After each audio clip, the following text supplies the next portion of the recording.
എല്ലാവർക്കും നമസ്കാരം. അനിൽകുമാർ ഇക്കോൺ ലാബിന്റെ പുതിയൊരു വീഡിയോയിലേക്ക് ഏവർക്കും സ്വാഗതം. ഇന്നത്തെ ക്ലാസ്സിൽ നമ്മൾ പഠിക്കാൻ പോകുന്നത് +2 ഇക്കണോമിക്സിന്റെ മൂന്നാമത്തെ ചാപ്റ്റർ, മൈക്രോ ഇക്കണോമിക്സിൽ നിന്നുള്ള മൂന്നാമത്തെ ചാപ്റ്റർ പ്രൊഡക്ഷൻ ആൻഡ് കോസ്റ്റ് ആണ്. വളരെ ഇമ്പോർട്ടൻ്റ് ആയിട്ടുള്ള ഒരുപാട് ചോദ്യങ്ങൾക്ക് സാധ്യതയുള്ള ഒരു ചാപ്റ്ററാണ് പ്രൊഡക്ഷൻ ആൻഡ് കോസ്റ്റ്. രണ്ട് ഭാഗങ്ങൾ ചേർന്നതാണ് ഈ ചാപ്റ്റർ. ഒന്ന് പ്രൊഡക്ഷൻ ആണ്, എങ്ങനെയാണ് പ്രൊഡക്ഷൻ നടക്കുന്നത്, പ്രൊഡക്ഷൻ നടത്താൻ വേണ്ടിയുള്ള കോസ്റ്റ് എന്താണെന്നുള്ളത് അതിൻ്റെ മറുഭാഗമായിട്ടും വരുന്നുണ്ട്. അപ്പോൾ കൃത്യമായിട്ട് ഒരു ചിട്ടയോടുകൂടി മാത്രം പഠിച്ചാൽ മാത്രമേ ഇക്കണോമിക്സ് ഈ ഒരു കാലഘട്ടത്തിൽ രക്ഷപ്പെടാൻ കഴിയുകയുള്ളൂ. വളരെ റിസ്ക് ആയിട്ടുള്ളൊരു ഭാഗങ്ങളാണ് നമുക്ക് +2 പഠിക്കാനുള്ളത്. നിങ്ങൾ ഈ ഒരു സമയം കൊണ്ട് മനസ്സിലാക്കിയിട്ടുണ്ടാകും. അപ്പോൾ ഇന്നത്തെ ഈ ഒരു ഭാഗത്ത് നമുക്ക് എന്തൊക്കെയാണ് പഠിക്കാനുള്ളത് നോക്കാം. ആദ്യമായിട്ട് നമ്മളിതിൽ കാണാൻ പോകുന്നത് പ്രൊഡക്ഷൻ ഫംഗ്ഷൻ എന്താണെന്നുള്ളതാണ്. അതുപോലെ തന്നെ പ്രൊഡക്ഷൻ്റെ രണ്ട് ടേമുകൾ അല്ലെങ്കിൽ അതിൻ്റെ കാലയളവുകളാണ് ഷോർട്ട് റൺ, അതുപോലെ തന്നെ ലോങ് റൺ. ഈ ഷോർട്ട് റണ്ണിൽ നമ്മൾ ഉപയോഗിക്കുന്ന ഉൽപ്പാദന ഘടകങ്ങൾ അല്ലെങ്കിൽ ഫാക്ടേഴ്സ് ഓഫ് പ്രൊഡക്ഷൻ ഏതൊക്കെ തരത്തിലുള്ളതാണ്, അതുപോലെ സമയമുണ്ടെങ്കിൽ നമുക്ക് ഉൾപ്പെടുത്താൻ കഴിയുന്ന മറ്റ് 3 കാര്യങ്ങൾ.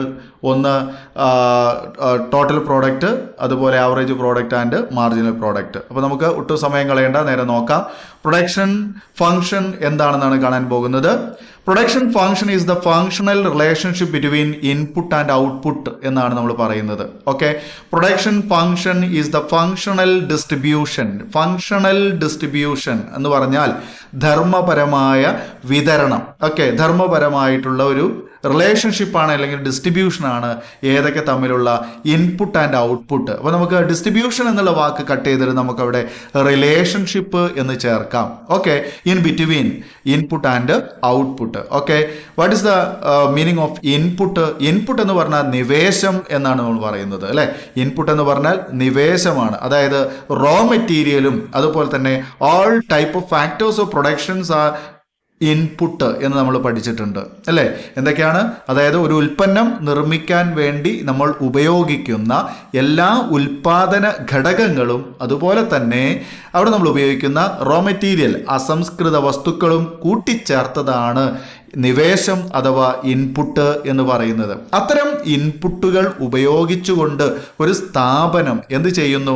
ഔട്ട്പുട്ടിനെ നിർമ്മിക്കുന്നു, ഉൽപ്പന്നത്തെ നിർമ്മിക്കുന്നു. ആ ഉൽപ്പന്നം എന്താണ്? അത് ഫൈനൽ ആകാം, ഇന്റർമീഡിയറ്റ് ആകാം. അതൊക്കെ നമുക്കറിയാവുന്നതാണ്, അല്ലേ?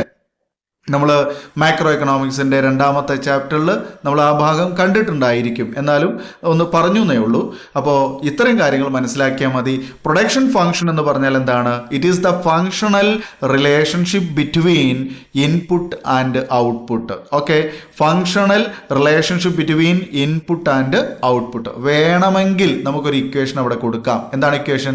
Q = F of Q1, Q2 എന്ന് വേണമെങ്കിൽ നമുക്ക് കൊടുക്കാം, അല്ലെങ്കിൽ X1, X2 എന്ന് വേണമെങ്കിൽ കൊടുക്കാം. ഓക്കെ, Q1 Q2 കട്ട് ചെയ്തിട്ട് നമുക്ക് വേണമെങ്കിൽ എന്താക്കാം?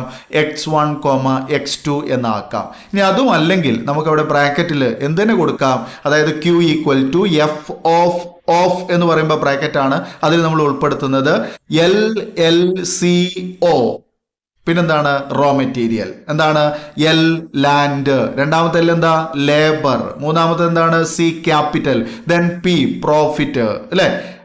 Sorry, organiser, not profit, organiser. അതായത് LLCO, land, labour, capital, organiser, then raw material. ഇതിനെയാണ് നമ്മൾ ബ്രാക്കറ്റിൽ ഉൾപ്പെടുത്തുന്നത്. വേണമെന്നുണ്ടെങ്കിൽ നമുക്കത് ഇത്രയും ഷോർട്ട് ആക്കിയിട്ട് എന്താക്കാം? X1, X2 എന്നാക്കി എഴുതാം. ഓക്കെ, അവിടെ ഇക്വേഷൻ പ്രയോഗിക്കേണ്ട നിർബന്ധമില്ല, തിയറി മാത്രം മനസ്സിലാക്കിയാലും മതി. ക്ലിയർ ആയി എന്ന് കരുതുന്നു. ഇനി ഈ പ്രൊഡക്ഷൻ ഫംഗ്ഷൻ നമ്മൾ 2 ടേമുകളിലാണ് യൂസ് ചെയ്യുന്നത്, 2 കാലയളവുകളിലാണ് നമ്മൾ യൂസ് ചെയ്യുന്നത്. അതിൽ ഒന്നാമത്തെ കാലയളവ് ഏതാ? ഷോർട്ട് റൺ ആണ്, അല്ലേ? ഒന്നാമത്തെ എന്താണ്? ഷോർട്ട് റൺ ആണ്. രണ്ടാമത്തെ ഏതാണ്? ലോങ് റൺ ആണ്. ഒന്ന് ഷോർട്ട് റൺ ആണെങ്കിൽ രണ്ടാമത്തേത് ലോങ് റൺ ആണ്, നമുക്കറിയാം, ഉറപ്പിക്കാം. അപ്പൊ എന്താണ് ഷോർട്ട് റണ്ണിൽ വരുന്നത്? ഷോർട്ട് റൺ എന്ന് പറഞ്ഞാൽ എന്താ? ഹ്രസ്വകാലം, കുറഞ്ഞ കാലം. അതായത് ഒരു സ്ഥാപനത്തെ സംബന്ധിച്ച് ആ സ്ഥാപനം 2 കാലയളവുകളിൽ ഉൽപാദനം നടത്താം. ഏതാണ് 2 കാലയളവ്? ഒന്ന് വേണമെങ്കിൽ ചുരുങ്ങിയ കാലത്തേക്ക് ഒരു സ്ഥാപനത്തിൽ ഉൽപ്പന്നങ്ങൾ നിർമ്മിക്കാം. രണ്ടാമത്തേത് ദീർഘകാലത്തേക്ക് വേണമെങ്കിൽ ഉൽപ്പന്നങ്ങൾ നിർമ്മിക്കാം, അതായത് ഒരുപാട് കാലത്തേക്ക് ഉൽപ്പന്നങ്ങൾ നിർമ്മിക്കാം. അപ്പോൾ ചുരുങ്ങിയ കാലഘട്ടത്തിലേക്കാണ് ഉൽപ്പന്നം നിർമ്മിക്കുന്നതെങ്കിൽ ആ ഒരു കാലയളവിനെ വിളിക്കുന്ന പേരാണ് ഷോർട്ട് റൺ. എങ്ങനെ പറയാ? When a producer cannot change in all the inputs that time period is known as short run. അപ്പോൾ ഹ്രസ്വകാലയളവിൽ ഉൽപാദനം നടത്തുമ്പോൾ എന്താണ് ആ കാലയളവ് എന്നല്ല നമ്മൾ എഴുതേണ്ടത്, എന്താണ് ആ കാലയളവിൽ നടക്കുന്നത് എന്നാണ് നമ്മൾ എഴുതേണ്ടത്. എന്താ പറയുന്നത്? When a producer cannot be change in all the input. മനസ്സിലായോ? അതായത് ഒരു ഉൽപാദകനെ സംബന്ധിച്ച് അയാളുടെ സ്ഥാപനത്തിലുള്ള എല്ലാ ഇൻപുട്ടുകളിലും മാറ്റം വരുത്താതെയാണ് അദ്ദേഹം ഉൽപ്പന്നം നിർമ്മിക്കുന്നതെങ്കിൽ അത്തരം കാലയളവിനെ വിളിക്കുന്ന പേര് ഷോർട്ട് റൺ എന്നാണ്. When a producer cannot be changed in all the input, അതായത് പ്രൊഡ്യൂസറുടെ കയ്യിലുള്ള എല്ലാ ഇൻപുട്ടുകളെയും, ലാൻഡ്, ലേബർ, ക്യാപിറ്റൽ, ഓർഗനൈസർ വിത്ത് റോ മെറ്റീരിയൽ, ഇങ്ങനെയുള്ള എല്ലാ ഇൻപുട്ടുകളെയും മാറ്റം വരുത്താതെ, എന്ന് വെച്ചാൽ എല്ലാത്തിനെയും മാറ്റം വരുത്താതെയാണ് ഉൽപാദനം നടത്തുന്നതെങ്കിൽ അത്തരം ഉൽപാദന കാലയളവാണ് short run. Okay, if this the factors are divided into two. അപ്പോൾ ഇവിടെ എല്ലാ ഇൻപുട്ടിനെയും മാറ്റം വരുത്താതെ ഉൽപാദനം നടത്തുന്നു എന്ന് പറഞ്ഞു. അങ്ങനെയുള്ള ഇൻപുട്ടുകൾ രണ്ട് തരത്തിലാണ്. അത് ഏതൊക്കെയാണ്? അതായത് ഷോർട്ട് റണ്ണിൽ ഒരു പ്രൊഡ്യൂസർ ഉൽപാദനം നടത്തുന്നുണ്ടെങ്കിൽ അയാളുടെ ഇൻപുട്ടിനെ അല്ലെങ്കിൽ അയാളുടെ ഫാക്ടേഴ്സ് ഓഫ് പ്രൊഡക്ഷനെ അയാൾ രണ്ട് വിഭാഗമായിട്ട് തരംതിരിക്കുന്നുണ്ട്. അതിൽ ഒന്നാമത്തേത് ഫിക്സ്ഡ് ഫാക്ടറാണ്, രണ്ടാമത്തേത് വേരിയബിൾ ഫാക്ടറാണ്. ഒന്നെന്താണ്? ഫിക്സ്ഡ് ഫാക്ടറാണ്, സ്ഥിര ഘടകം. രണ്ടാമത്തേത് വേരിയബിൾ ഫാക്ടർ, വിഭേദക ഘടകം എന്നാണ്. എന്താണ് സ്ഥിര ഘടകം? Under fixed factor which cannot be changed with all the change in output എന്നുള്ളതാണ്. അതായത് ഔട്ട്പുട്ട് ചേഞ്ച് ചെയ്യുന്നതിനനുസരിച്ച് ചേഞ്ച് ചെയ്യാൻ പറ്റാത്ത ഇൻപുട്ടിനെ വിളിക്കുന്ന പേര് ഫിക്സ്ഡ് ഫാക്ടർ എന്നാ. ഉൽപ്പന്നത്തിന്റെ അളവ് മാറ്റുന്നതിനനുസരിച്ച് മാറ്റം വരുത്താൻ കഴിയാത്ത ഇൻപുട്ട് ഉണ്ടോ അതിനെ വിളിക്കുന്ന പേരാണ് ഫിക്സ്ഡ് ഫാക്ടർ. എക്സാമ്പിൾ ഉണ്ട്. എന്തൊക്കെയാണ്? Size of the factory building, അതായത് നമ്മുടെ ഫാക്ടറിയുടെ സൈസ്, ഫാക്ടറിയുടെ ബിൽഡിങ്ങിന്റെ സൈസ്. അതുപോലെ ഇൻസ്റ്റാളിങ് ന്യൂ മെഷീനറി, പുതിയ യന്ത്രങ്ങൾ സ്ഥാപിക്കൽ, ഇൻട്രൊഡ്യൂസിങ് ന്യൂ ടെക്നോളജി, പുതിയ സാങ്കേതികത കൊണ്ടുവരൽ, ഇതൊക്കെ ഫിക്സ്ഡ് ഫാക്ടറാണ്. മനസ്സിലാവുണ്ടോ? നിലവിലുള്ള ഒരു യന്ത്രത്തെ അല്ലെങ്കിൽ നിലവിലുള്ള വലിയൊരു യന്ത്രത്തെ പെട്ടെന്ന് മാറ്റി പുതിയൊരു യന്ത്രം സ്ഥാപിക്കുക, പുതിയ ടെക്നോളജി അഡോപ്റ്റ് ചെയ്യുക എന്ന് പറയുന്നത് റിസ്ക് ആണ്. അത് ഒരു ഷോർട്ട് ടേമിൽ നടക്കാൻ പറ്റുന്ന കാര്യമല്ല. അതുപോലെ തന്നെ ഫാക്ടറിയുടെ സൈസ്, ബിൽഡിംഗ് സൈസ് ചേഞ്ച് ചെയ്യുക എന്നുള്ളത്, ലാൻഡിൻ്റെ സൈസ് ഡെവലപ്പ് ചെയ്യുക എന്നുള്ളത്, അതൊന്നും ഒരിക്കലും ഷോർട്ട് ടേമിൽ നടത്താൻ പറ്റാത്ത ഘടകങ്ങളാണ്. അതുകൊണ്ടാണ് അത് ഫിക്സ്ഡ് ഫാക്ടേഴ്സ് എന്ന് പറയുന്നത്. ക്ലിയർ അല്ലേ? രണ്ടാമത്തെ ഫാക്ടറാണ് വേരിയബിൾ ഫാക്ടർ. വേരിയബിൾ ഫാക്ടറിന്റെ പ്രത്യേകത എന്താ? Which can be changed with the change in output. Which can be changed with the change in output. Output change ചെയ്യുന്നതിനനുസരിച്ച് ചേഞ്ച് ചെയ്യാൻ പറ്റുന്ന, മാറ്റം വരുത്താൻ പറ്റുന്ന ഇൻപുട്ടുകളെ വിളിക്കുന്ന പേര് വേരിയബിൾ ഫാക്ടർ എന്നാ. മനസ്സിലാവുണ്ടോ? വിഭേദക ഘടകം എന്താ പറയുന്നത്?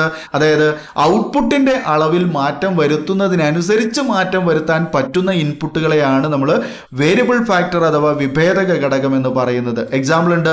ലേബർ ബെസ്റ്റ് എക്സാമ്പിൾ ആണ്. ലേബർ, ഒരു സ്ഥാപനത്തിൽ ഉൽപാദനം കൂട്ടണം, അപ്പോൾ നമുക്ക് ഏറ്റവും എളുപ്പത്തിൽ ഉൽപാദനം കൂട്ടാൻ വേണ്ടിയിട്ട് അവിടെ സഹായകമാകുന്ന ഒരു ഫാക്ടറാണ് ആര്?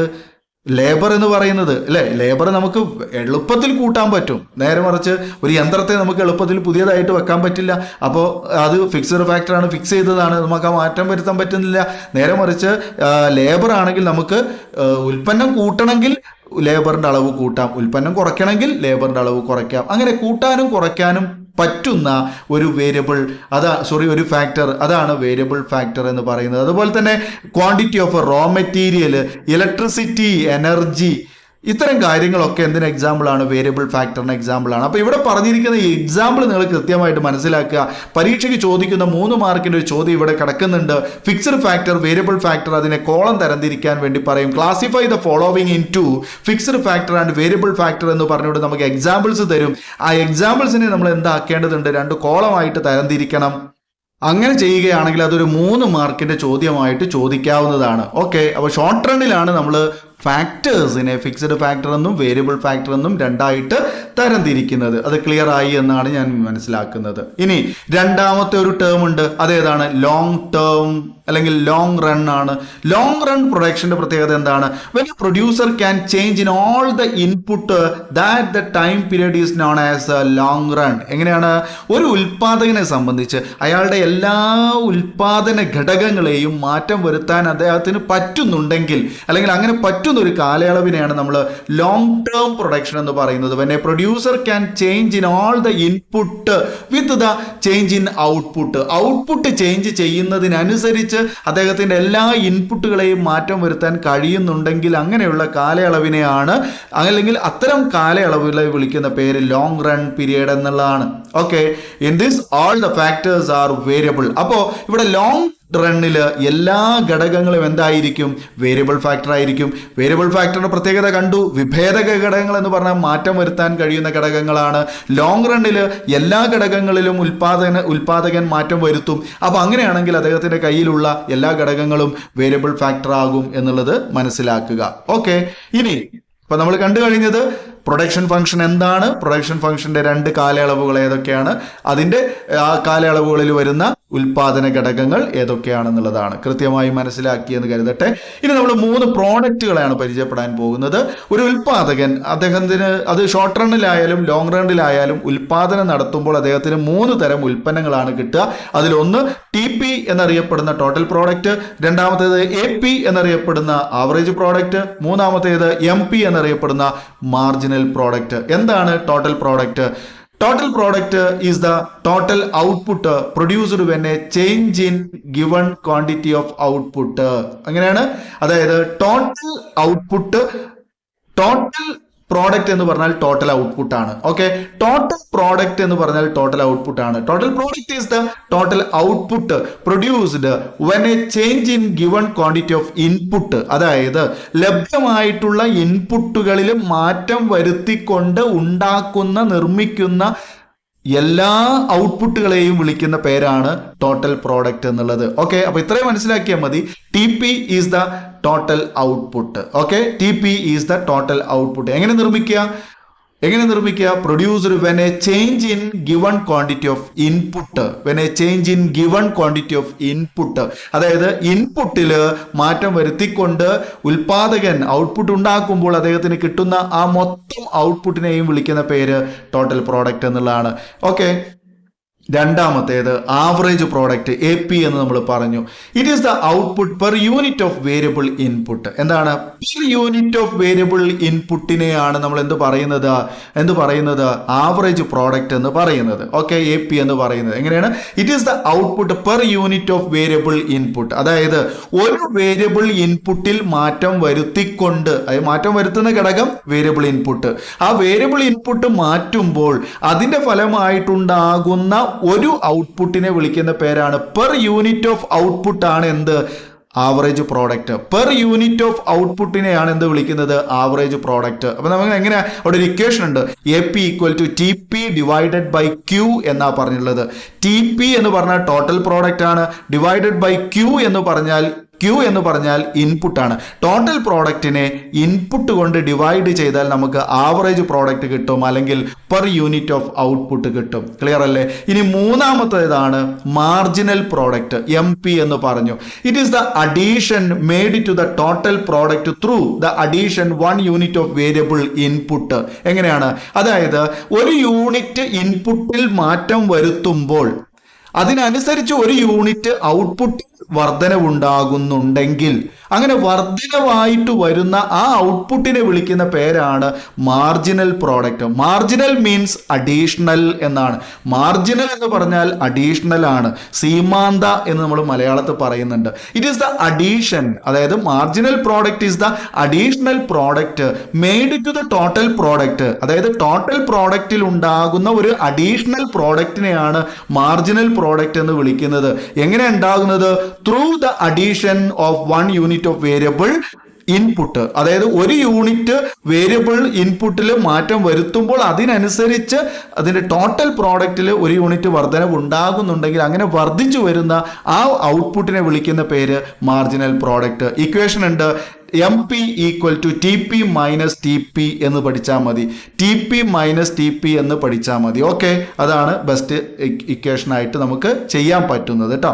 അപ്പൊ ഇത്രയും കാര്യങ്ങൾ ഇവിടെ T P A P M P 3 കാര്യങ്ങൾ, അതായത് ടി പിയും ഇൻപുട്ടും തന്നാൽ ക്യൂ എന്ന് പറയുന്ന കോളവും അതുപോലെ തന്നെ ടി പിയും തന്നാൽ A P and M P നമുക്ക് കാണാൻ സാധിക്കണം. അത് ഇക്വേഷൻ വെച്ചിട്ട് നിങ്ങൾ കണ്ട് പഠിക്കുകയാണ് ചെയ്യേണ്ടത്. ഓക്കെ, അപ്പൊ ഇത്രയും കാര്യങ്ങൾ ഇന്നത്തെ ഈ ഒരു വീഡിയോയിൽ ഉൾപ്പെടുത്തുന്നു. ഈ വീഡിയോ നിങ്ങൾക്ക് 100% ഉപകരിക്കുന്ന ഉറപ്പാണ്. തീർച്ചയായും എല്ലാ മക്കളും ഈ വീഡിയോക്ക് ലൈക്ക് ചെയ്യുക. അതുപോലെ ആദ്യമായി കാണുന്നവർ സബ്സ്ക്രൈബ് ചെയ്ത് തൊട്ടടുത്ത് കാണുന്ന ബെല്ലൈക്കൺ ഓൾ എന്ന് എനേബിൾ ചെയ്യുക. മാക്സിമം നിങ്ങളുടെ എല്ലാ സുഹൃത്തുക്കളിലേക്കും ഷെയർ ചെയ്യുക. പബ്ലിക് എക്സാമിന് നമുക്ക്, ഫൈനൽ എക്സാമിന് നമുക്ക് അടിപൊളിയായിട്ട് നല്ല സൂപ്പർ ക്ലാസ്സുകളുമായിട്ട് കിട്ടാൻ വേണ്ടിയിട്ട് നിങ്ങൾ മാക്സിമം നമ്മുടെ ചാനലിനെ സപ്പോർട്ട് ചെയ്യുക. പുതിയ ക്ലാസ്സിന് വേണ്ടി കാത്തിരിക്കുക. തുടർന്നുള്ള ക്ലാസ്സുകൾ ഉടനെ തന്നെ നിങ്ങളിലേക്ക് എത്തുന്നതാണ്. ഓക്കെ, അപ്പോൾ നമുക്ക് ഈ ഒരു വീഡിയോ ഇവിടെ വൈൻഡപ്പ് ചെയ്യുന്നു. തീർച്ചയായും പുതിയ വീഡിയോയിൽ കാണാം. വീഡിയോ കണ്ടിരുന്ന എല്ലാവർക്കും നന്ദി. Thanks for watching.